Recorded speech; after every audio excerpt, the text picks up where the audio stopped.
pulang ah.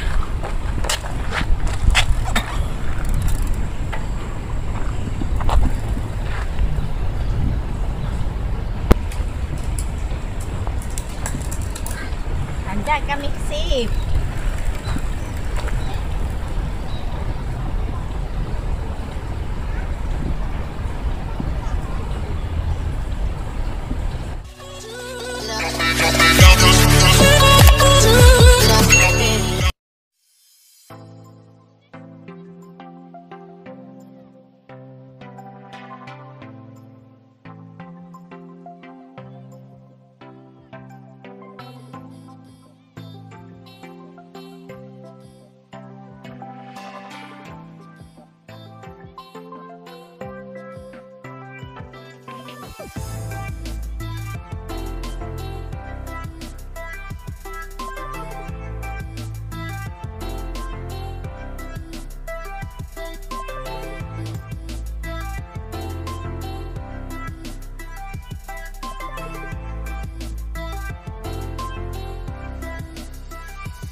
Assalamualaikum warahmatullahi wabarakatuh. Hai, selamat pagi. Jumpa lagi dengan kita di channel Kuas Wisata Klaten, Dev Yanuar. Gimana kabar kalian pada hari ini? Semoga semua dalam keadaan sehat dan tetap bahagia. Pada hari ini kita akan memberikan beberapa tips yang berkaitan dengan tanjakan. Apa saja tips yang akan kita berikan pada hari ini? Saksikan video selanjutnya itu tentang mindset. Kita harus merubah mindset kita saat kita menemui rute tanjakan. Kalau kita dalam perjalanan menemukan, misalnya di depan ada tanjakan, waduh, itu tanjakan pasti berat. Dan itu kalau kita memikirkan seperti itu, otomatis akan terbawa ke alam bawah sadar kita dan kita akan benar-benar merasakan bahwa tanjakan itu berat.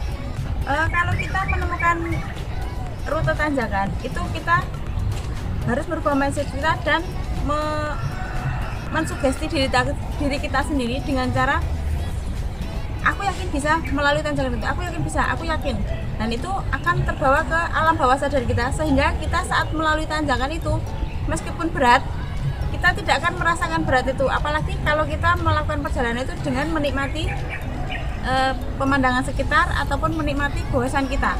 Karena kita goes itu, kita cuman, kalau saya itu cuman sebagai hobi, jadi kita nggak mengejar teman yang mungkin dia sudah terbiasa dengan rute tanjakan dan dia sudah terbiasa melalui tanjakan itu. Jadi kita tidak mengejar teman dan tidak dikejar teman. Kita menggunakan speed yang semampu kita saja. Jangan terlalu, kalau bahasa Jawanya, ngoyo. Jadi semampunya kita. Jadi kita juga tidak dikejar waktu dan tidak mengejar waktu untuk mencapai tanjakan tersebut. Yaitu latihan dan kesabaran. Untuk kita bisa melalui tanjakan, kita harus sering berlatih. Soalnya nggak ada semuanya itu yang instan, kecuali mie instan. Dan untuk mencapai suatu tanjakan, kita sebelumnya itu harus berlatih. Misalkan hari ini kita melalui tanjakan sejauh 5 km. Kita pelan-pelan sesuai kemampuan kita saja. Jangan terlalu ngoyo dan jangan terlalu santai.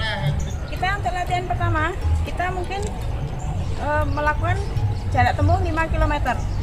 Dan itu kita cari tanjakan yang landai dulu, 5 km. Kemudian hari berikutnya kita latihan lagi sejauh 8 sampai 10 km. Dan itu kita misalnya bandingkan dengan jarak kemarin kita 5 km, kita tempuh dengan waktunya berapa lama. Kemudian untuk jarak yang berikutnya, jarak antara 8 sampai 10 km itu waktunya kita berapa lama. Nah, itu kita harus mengevaluasi kecepatan kita dan jarak tempuh yang kita tempuh. Demikian seterusnya. Terus kalau kita sudah melalui tanjakan yang landai, kita sudah ada peningkatan, kita latihan lagi untuk jarak yang lebih jauh, misalnya 10-15 kilo, dan itu dengan tanjakan yang di atas sedikit, di atas landai sedikit. Kita punya rute yang bisa dibilang favorit.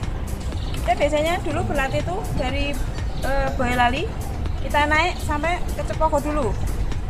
Kemudian hari berikutnya kita latihan lagi naik sampai ke Irung Petro, dan seterusnya sampai lama-lama sampai ke Selo, dan mungkin kita lama-lama bisa sampai Ring Merapi gitu. Jadi kita step-stepnya itu harus kita perhatikan dan kita evaluasi. Tips yang ketiga yaitu tips permainan gear. Seperti apa? Saksikan video. Ini kebetulan kita pakai MTB standar 1428T.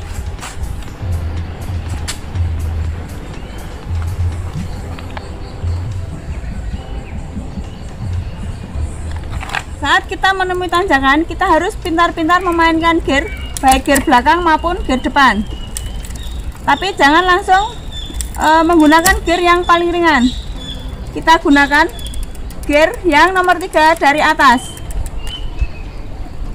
Kita goes dengan gear yang nomor 3 dari atas tuh sekuat-kuatnya, dan sampai benar-benar kita tidak mampu lagi dengan menggunakan gear yang nomor 3.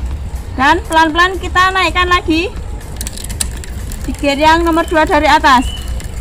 Terus kita goes lagi sampai benar-benar kita tidak kuat, baru kita gunakan gear yang paling atas. Nah, seperti ini. Jadi dalam melalui rute tanjakan, kita jangan langsung menggunakan gear yang paling ringan. Kita harus step by step supaya kita tidak ngos-ngosan dan tidak ngapuk. Jadi pada intinya kalau kita goes di tanjakan, kita jangan hanya tergesa-gesa menggunakan gear yang paling ringan. Kita harus step by step memainkan gearnya. Kita step pertama itu kita harus goes benar-benar sampai kita benar-benar nggak kuat, baru kita naikkan lagi, begitu seterusnya. Untuk selanjutnya penggunaan gear depan. Untuk gear depan kita menggunakan gear 4828T. Memulai tanjakan kita menggunakan gear yang kedua dari atas dan dikombinasikan dengan gear yang belakang. Dan kita goes sampai benar-benar kita tidak mampu lagi untuk menggoesnya, baru kita turunkan lagi.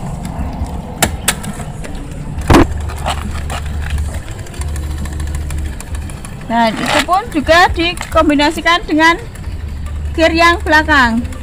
Untuk gear yang paling ringan, kombinasinya seperti ini. Gear depan 28, gear belakang 28.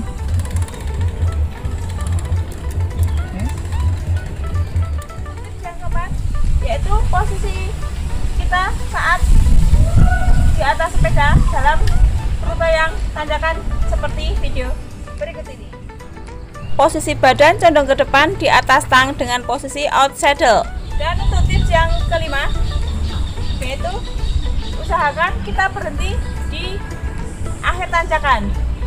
Kalaupun kita tidak mampu untuk menyelesaikan tanjakan itu, kita berhenti di tengah jalan. Kita posisinya untuk memulai lagi seperti video berikut ini.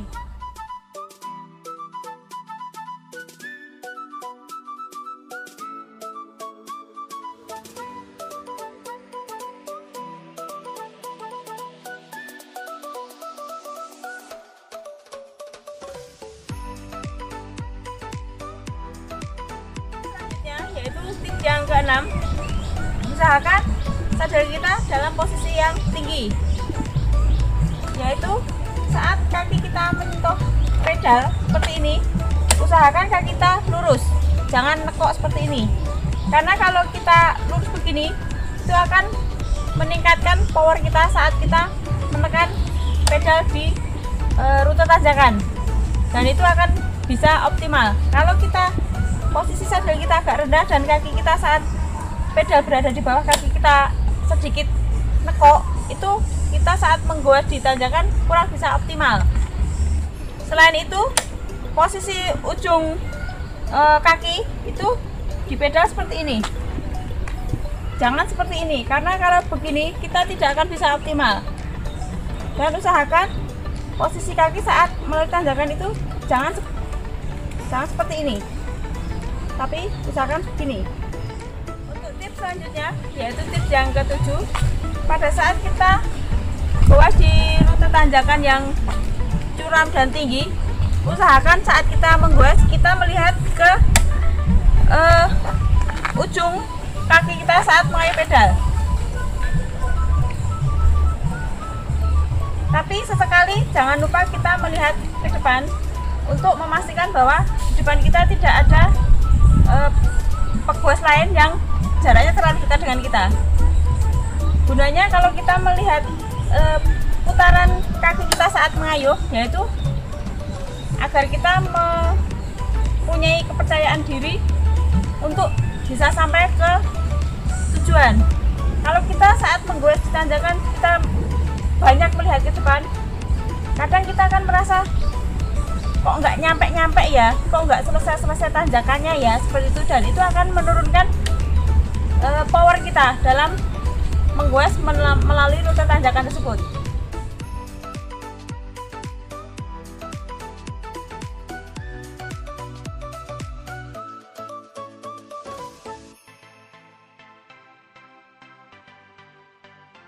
Dan itu ada lagi metode yang lain, yaitu dengan cara kita zigzag.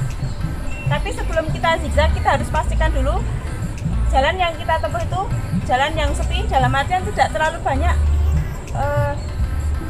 pengguna jalanan yang berlalu lalang. Kalau kita sudah pasti memastikan jalanan itu sepi, kita bisa melakukan zigzag. Kalau kita menggunakan teknik zigzag, itu kita akan mengurangi gradien tanjakan yang akan kita lalui, sehingga kita bisa sedikit hemat tenaga, tapi kita memerlukan waktu yang memang sedikit lebih banyak, seperti di video yang berikut ini.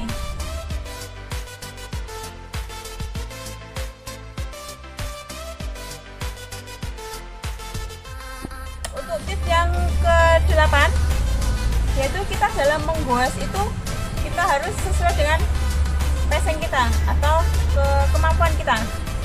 Jadi kita tidak harus ngoyo dan juga tidak harus santai. Kita cukup dengan speed yang sesuai dengan kemampuan kita.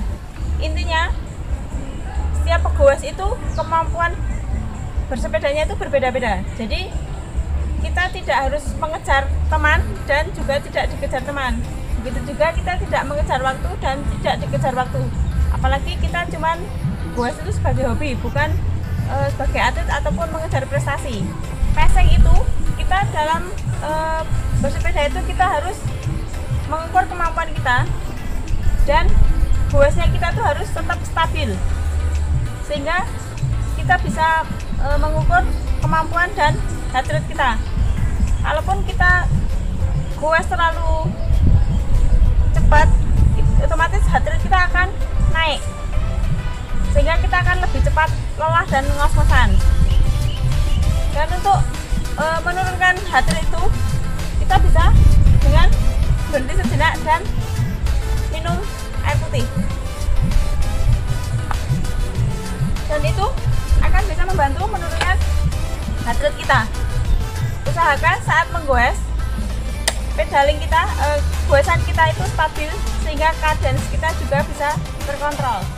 Berikutnya yaitu tips yang ke-9, yaitu tentang sparring partner. Dalam kita menggoes, kita usahakan mencari teman yang kemampuannya itu seimbang dengan kita. Kenapa? Karena untuk mengukur sampai di mana kemampuan kita dalam misalnya bersepeda dengan rombongan ataupun dengan teman. Kalaupun saat di tanjakan kita tertinggal sedikit dengan teman kita, dan kita melihat oh itu teman kita sudah di depan, kita berusaha untuk mengejarnya. Pada saat kita sudah nempel, kemudian teman kita melaju lagi dan kita sudah tidak mampu untuk mengejarnya, sudah kita biarkan lepas. Begitu seterusnya, kalaupun terus-terusan kita sudah tidak bisa mengejar teman kita, biarkan saja lepas. Yang penting kita tahu tujuan dan tahu arah jalan pulang, sehingga kalaupun kita benar-benar sudah tidak sampai ke atas, kita bisa pulang tanpa rombongan. Dan itu harus kita ulang lagi dengan partner kita agar kita lama-lama bisa menyamai kemampuan partner kita, sehingga kita dalam berbuat lebih asik karena ada teman. Demikian tips kita pada hari ini. Semoga tips ini bisa bermanfaat dan menginspirasi bagi kita semua.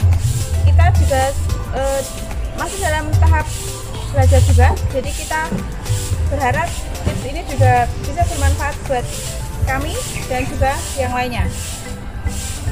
Jangan lupa subscribe, share, like, dan komen di channel Boas Wisata Klaten Devi Anwar. Terima kasih. Assalamualaikum warahmatullahi wabarakatuh.